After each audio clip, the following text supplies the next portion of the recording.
I knew I was done the moment the CEO used the word vision like it was a grenade he couldn't wait to lob at my face. We were 5 minutes into the final milestone review for Project Helix, the thing I'd poured 18 months of my life into. I'm talking working through strep throat, reviewing code during my uncle's funeral, and one truly sad Thanksgiving dinner with just me, some lukewarm stuffing, and a laptop running 300 lines of logistics simulations. Helix wasn't just a project. It was my name stitched into the company's future, and I was finally about to present the last performance metrics to the board. Then he walked in. Jake, all teeth and $600 loafers, the kind of guy who calls himself a serial disruptor and thinks you can solve supply chain fragility by vibing harder. He strutted in like he'd just left a magazine shoot about leadership for the future, and the CEO clapped him on the back like they were frat brothers at an alumni mixer. No introduction, no briefing, no warning, just a hand gesture and a line that would cement itself in my memory like a splinter in the brain. Team, let's give leadership a face with vision. He said that while I was mid-sentence, mid-slide, mid-proof. I looked at the screen, looked at the room, and then I looked at Jake, who was already moving toward the front like a golden retriever who found a mic. Now, you may be thinking, damn, Megan, what you do? I'll tell you exactly what I did. I smiled. That's it. Not because I was okay with it. Not because I'm some serene Zen monk who journals her feelings.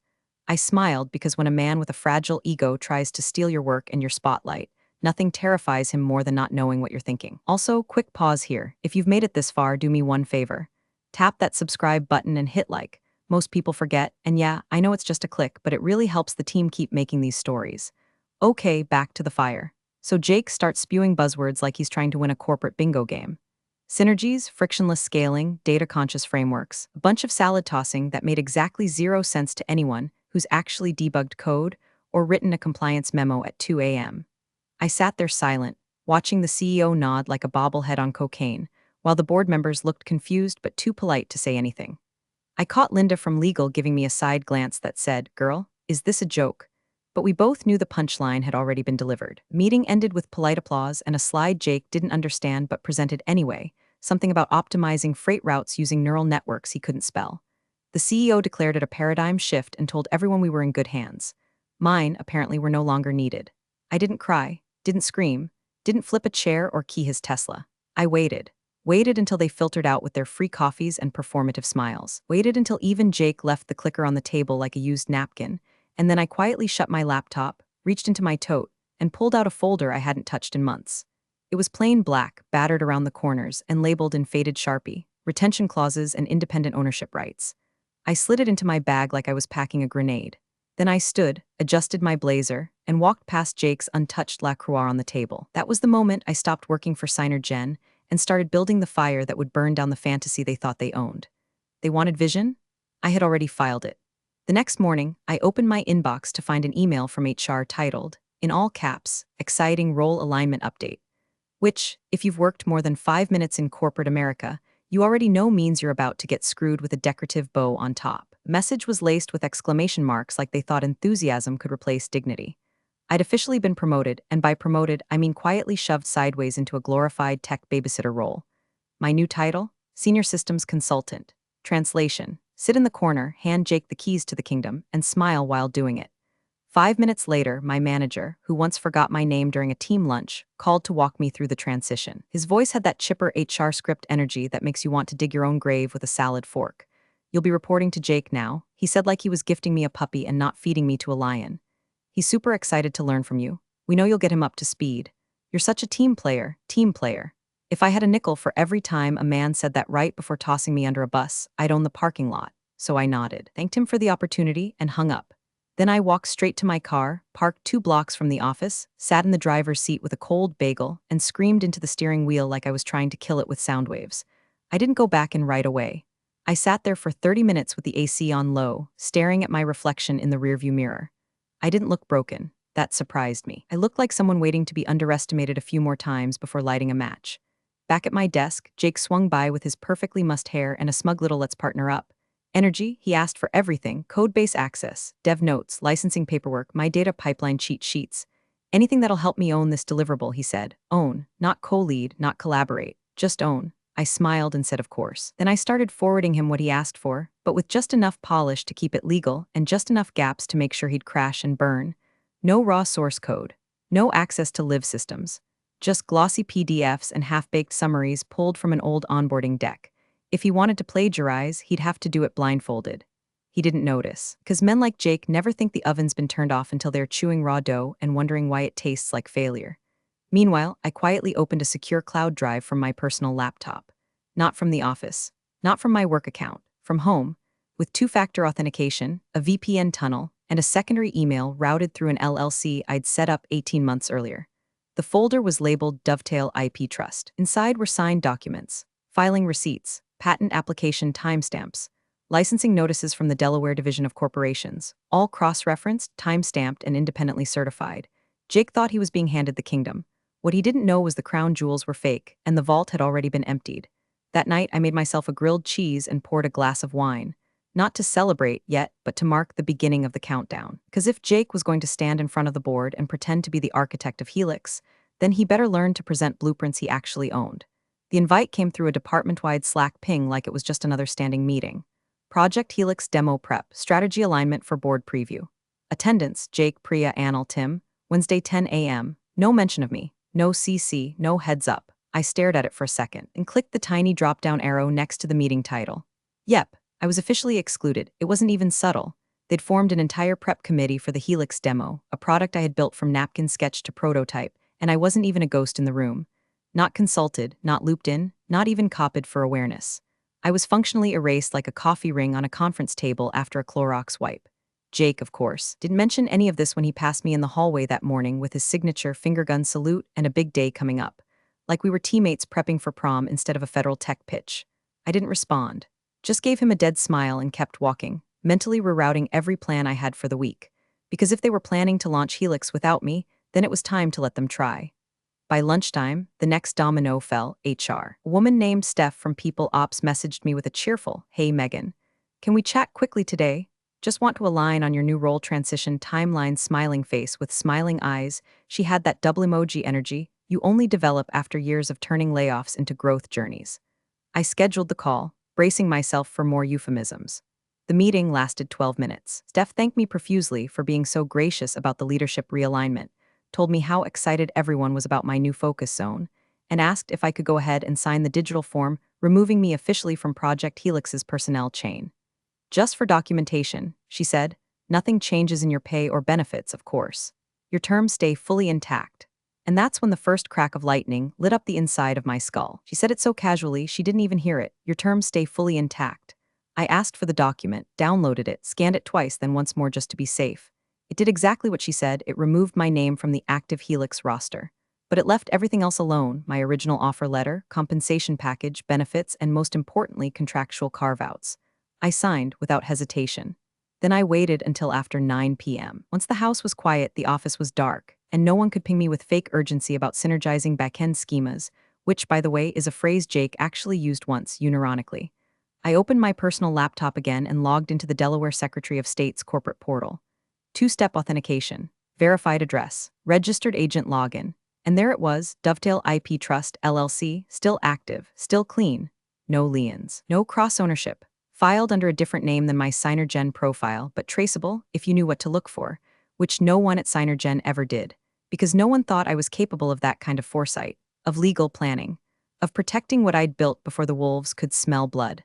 I clicked Download Certificate of Formation, then the IP licensing addendum, then the carve-out clause notarized on a sleepy Thursday afternoon by a bored UPS store employee who had no idea she was stamping the trigger of a corporate war. I bundled the files, zipped the folder, and backed them up in 3 places, one of them on a thumb drive labeled Recipes in my kitchen drawer. Then I whispered to no one, "Let's begin." And for the first time in weeks, I slept like a loaded weapon. Boardroom demo was scheduled for 10 o'clock a.m. sharp. Big energy, sleeves rolled, coffee cups steaming like missiles in launch sequence. I wasn't there, of course. My calendar was blessedly blank, but I'd heard through the grapevine that they'd even ordered fresh bagels. You know, the kind of high-level catering reserved for IPOs or funerals. Fitting, really. At 10:02, Jake was in front of the projector like a Vegas magician, about to saw a woman in half. Polished deck, polished smile, button-down shirt just tight enough to scream. I go to Barry's boot camp and lie about it on LinkedIn. I imagined him with his usual lines. Innovation is the heartbeat of logistics, or whatever synthetic garbage he learned from an airport business book. According to Priya, who messaged me later like a woman recovering from trauma, he'd barely clicked to the second slide when it happened. The screen froze, then flickered. Then a pop-up appeared like a ghost from the basement. Access revoked, licensing agreement invalid. Contact system administrator. Jake blinked at it, thought it was a fluke, hit refresh. Same message, he tried again. Same, the board chair leaned in with a squint. Is this part of the presentation? Jake laughed nervously. No, just a little hiccup, except it wasn't a hiccup. It was a damn aneurysm. He motioned for Anil, the junior dev from IT, to come help. Anil plugged in, typed something furiously, and went pale. System logs showed that the Helix core, its API, its adaptive modules, its authentication keys had all gone dark. Not deleted, not corrupted, just gone. Locked out like a tenant evicted by their own landlord. And then, the real kicker, Anil scrolled down to the error trace and read aloud, as quiet as a funeral cough. Licensing key invalidated per clause 3, A of independent agreement DVT 102. Nobody in that room knew what DVT 102 was, but I did. DVT, dovetail, the IP trust. That was the clause that pulled the plug. Jake started sweating so visibly that someone apparently slid him a napkin. The CTO leaned forward and asked, "Where's Megan?" Which, let's be clear, is hilarious. It spent the last month pretending I didn't exist, and now I was suddenly the patron saint of uptime. Meanwhile, I was at home. It was a sunny Thursday. I had jazz playing in the background and a pothos plant on life support that I was finally making time to water. My phone buzzed on the kitchen counter, once, twice, then 20 times in a row. I didn't check it. I moved to the next plant, a peace lily named Barbara that I'd nursed back from fungal hell. She was thriving. Unlike Jake, back at HQ, tech leads scrambled. Priya told me later it was like watching someone defuse a bomb with mittens. Nobody could access the deployment keys. The backups were encrypted. The credentials were tied to the original license holder, me, and the license had expired at midnight the night before. No one had thought to check. No one had renewed. They didn't even know it was separate, because Jake, dear, delusional Jake, had wiped me off the contributor registry thinking that would erase the paperwork too. I poured myself a glass of cucumber water and stepped out onto the balcony. The air smelled clean, sharp. I took one sip and muttered, "I told you not to skip the documentation." The calls kept coming. First Priya, then Anil, then the CTO, then a number I didn't recognize, boardroom line, probably, all unanswered. Inside the war room, someone finally asked the right question. Who owns the platform? And in that moment, Jake's legacy transformed, right there in front of the board, from rising star to crater. Helix didn't just glitch, it collapsed, and I hadn't touched a single thing. By 11:17 a.m., the entire building smelled like panic and overpriced toner. Legal was summoned, not emailed, summoned, like priests to a tech exorcism. 3 attorneys and the general counsel herself. Kendra Strauss, a woman who once made an intern cry for stapling a compliance addendum upside down, walked into the boardroom with their tablets already glowing. It took them less than 20 minutes to find it. A dormant LLC registered in Delaware, Dovetail IP Trust, tied to Megan Halston, tied to Project Helix's core architecture, tied to, most critically, the original source code. Within that trust, a fully executed licensing agreement. Timestamped, certified, reviewed and signed off by Kendra Strauss herself 13 months ago, complete with attached carve-out memo and a little-known clause from Signer Gen's standardized employment agreement. Clause 11C. Employees may retain ownership of external inventions developed independently and without the use of Signer Gen resources, provided said inventions are disclosed to legal and certified under IP carve-out procedures. I had done all of that, quietly, formally, on company paper. I'd even attached it to an all-staff memo Kendra had issued about encouraging entrepreneurial innovation. Irony tastes like aluminum and smug. Kendra set the licensing paperwork down on the table and looked at the CTO like she was grading him. She followed protocol, she said, voice even. You didn't. The CTO, who once told me I should smile more during presentations, was now red-faced and stammering about team breakdowns and documentation gaps, which is rich coming from a man who thought a checksum was a networking app. Jake tried to throw sand in the gears, of course. He claimed sabotage, said I had misled him, said I hadn't shared full access when onboarding. But the IT audit logs were damning. Every credential revocation had come from his account. Timestamped, IP logged, with a memo field that read, "She's out. No access needed." No access, huh? At 12:05 p.m., my phone buzzed again. Another missed call, number 26, then 27. By the time I put down my lunch plate, cold sesame noodles, a fork, and exactly one olive I hadn't realized made it into the mix, I had 48 missed calls. Then 73, then 112, board members, legal, the CTO, one call from Jake, hilariously labeled urgent, please pick up. I stared at the screen, then turned the volume down and slid the phone into the drawer next to my cinnamon gum and that one Sharpie I won't let anyone borrow.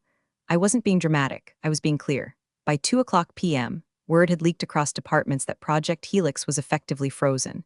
Engineering couldn't access the back end. Sales had to cancel a product preview call with an enterprise client. Marketing deleted the launch tweet mid-schedule. And the board, they were livid, not just because they'd been embarrassed. Not just because the Golden Boy CEO's protege had faceplanted in a room full of stakeholders, but because it all could have been prevented by reading. Reading the contracts, reading the filings, reading the clause I had told HR, in writing, I was activating, one Kendra herself had signed with a dry blue pen and no eye contact. No one read it, because no one expected me to be the one with foresight. No one expects the woman who writes code in silence and eats lunch in her car to be the one who laid down a paper trail so tight it could choke a C-suite. And now? Now they were trying to reverse engineer ownership from scraps. They had the sizzle. I had the pan, so while they circled each other in panic, I brewed tea, Earl Grey, splash of honey. My apartment was clean. My plants were alive. My silence was loud. And their failure was entirely, gloriously their own. Jake's meltdown began as a slow leak, a hairline crack in his polished facade, but by the end of the day it was a full structural collapse, and he didn't even realize he was holding the sledgehammer. The first signs came when someone leaked the Slack threads, not the ones where he was begging for backup, but the older ones, the ones with timestamps, screenshots, context, messages from me to Jake. Please don't revoke my repo credentials until the handover is fully reviewed by legal. We still need to walk through the API key renewal process before you remove me from the deployment list. Reminder, the licensing agreement has an auto-expiry unless reauthorized. His replies, thumbs up emojis, a gif of Steve Jobs, one-liners like got it, rockstar, were pivoting fast. He hadn't read a single word, but he had revoked my access the same day. When IT finished their internal audit, the report was so damning they password-protected it twice. Every credential revocation traced back to Jake's account.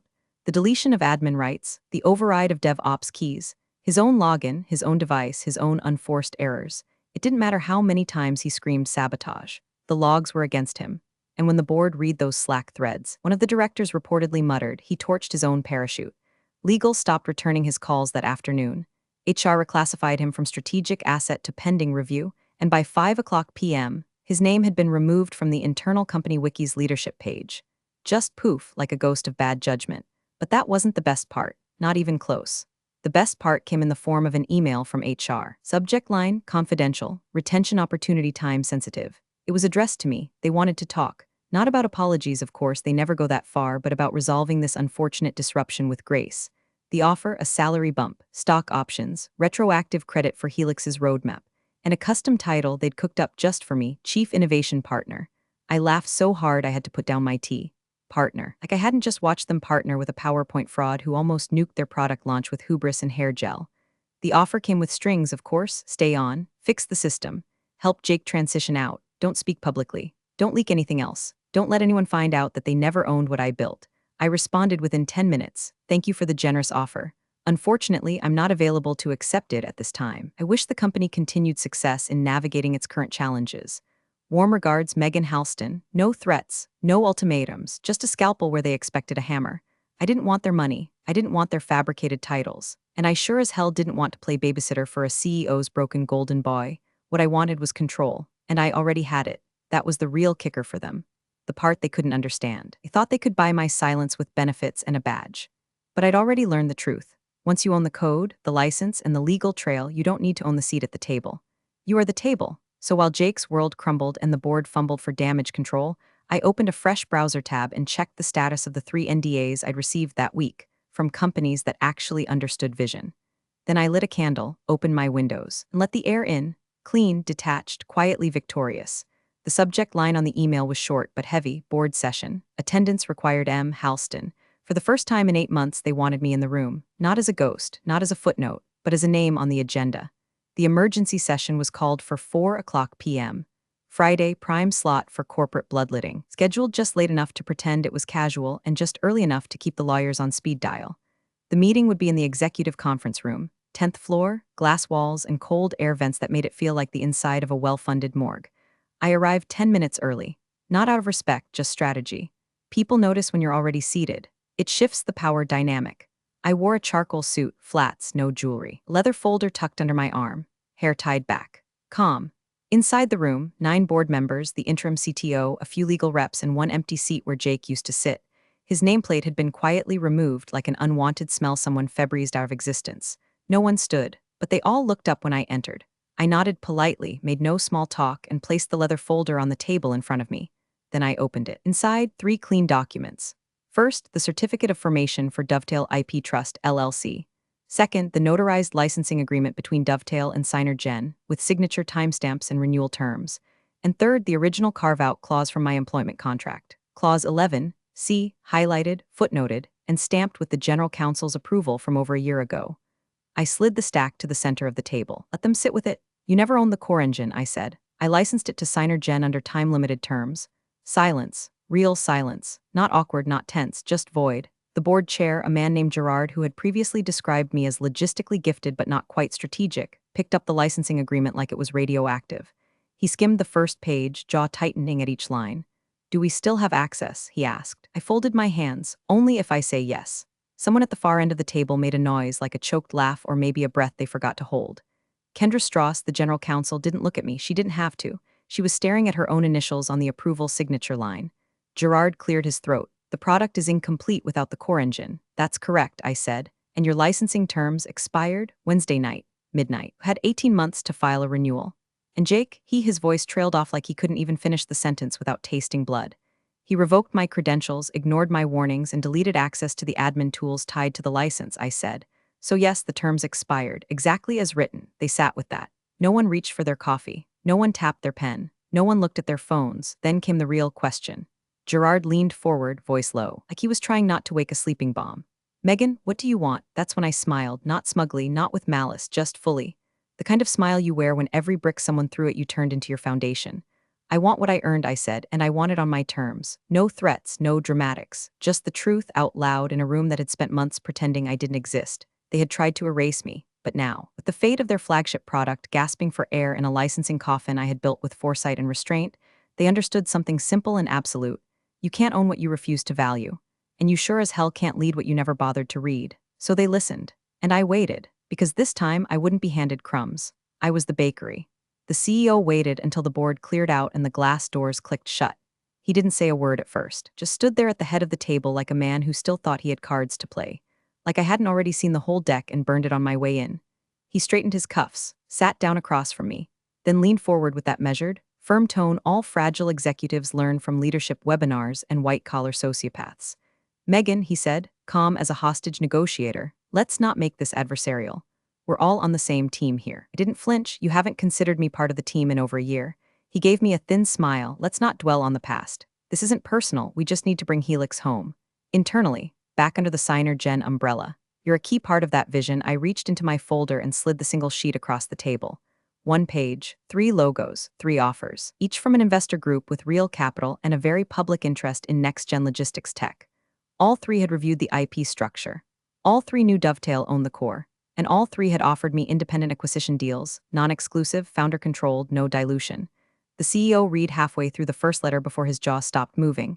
You're shopping it? He finally whispered. No, I said, they came to me. I just listened. His face shifted, something between disbelief and nausea. If this gets out, it won't, I said. Not unless you want it to. He sat back, cold sweat blooming at his temples. The veneer was cracking now, and beneath it wasn't leadership, it was fear. The kind of fear that only shows up when a man realizes the woman he underestimated built her empire in the blind spot of his ambition. He tried to spin it one last time. You'd really walk away from Signer Gen after everything we've built. We didn't build anything, I said. I did, you branded it, and that was it. By Monday, the board held a quiet leadership transition. No press release, no fanfare. Just a notice that the CEO would be stepping down to explore new opportunities. He cleared his office that night. No one said goodbye. Jake's departure came shortly after, via a company-wide email laced with words like grateful and growth journey, and exactly 0 acknowledgement of the crater he left behind. Rumor was he tried to sue for wrongful dismissal. It didn't go well. Signer Gen returned to me that week, tail between their legs with a fresh offer. This time, the tone was different. No more leverage games. No more condescension wrapped in synergy speak. Just raw need. They wanted Helix. The real Helix. So I gave them terms. Triple the original royalty. Full IP ownership retained by Dovetail. Licensing duration capped at 3 years with renewals at my discretion. Integration limited to non-exclusive application. Any resale or spin-off involving Helix required my written consent. In other words, they could borrow it, but they'd never hold the keys again. They agreed in under 48 hours. I didn't ask for title. I didn't return to the org chart. I licensed the engine from my living room via DocuSign while my cat slept on the contract draft. And when the ink dried, I didn't toast to victory. I opened my laptop, checked the deployment logs, watched the Helix core spin back to life under my authorization. Nothing dramatic, no fanfare. Just control, silent, precise, complete. The kind of power you don't shout about. The kind of power that answers simply, no, you don't get to own me. The elevator chimed as it reached the 22nd floor. Steel doors slid open to a lobby of soft white walls, honey oak floors, and a quiet hum of possibility. No plaques cluttered the entry. Just one brushed metal, crisp serif lettering. Helix Continuum Group founder, M. Halston. I stepped out, heels clicking once, then silencing on the runner as I crossed into the space that was finally mine. Glass-walled conference rooms lined the corridor. Sleek workstations gleamed under warm light, and a slow-brewing coffee machine filled the air with a scent not of rush, but of readiness. This wasn't a rented WeWork corner or a borrowed cube in someone else's dream. This was the future Helix deserved, clean, controlled, and owned outright. I passed a junior analyst setting up a screen in the far war room. She smiled, unsure of who I was. I just nodded once and kept walking. She'd figure it out soon enough. At my new office, quiet, minimal, facing the skyline, I set my bag down and powered on the machine. It booted instantly, no company logo splash screen, no tracking bloatware, no one watching. Just a clean terminal and a blinking cursor waiting for command. Then the ping came, an email. From boardadmin at Synergencom subject. Future opportunities collaboration potential body. Dear Miss Halston, board remains hopeful that we may explore collaborative pathways between Synergen and Helix Continuum Group. Please let us know if you're open to discussion. With appreciation for your leadership and innovation, I didn't read the rest. No apology, no admission, just corporate diplomacy in a silk tie, hoping I might forget the months they spent trying to erase me. I hovered over reply, paused, then clicked archive. No response, no closure, just silence. Because that's what power really is, not in the noise of revenge or the spectacle of payback, but in the choice not to engage at all. I turned back to the window.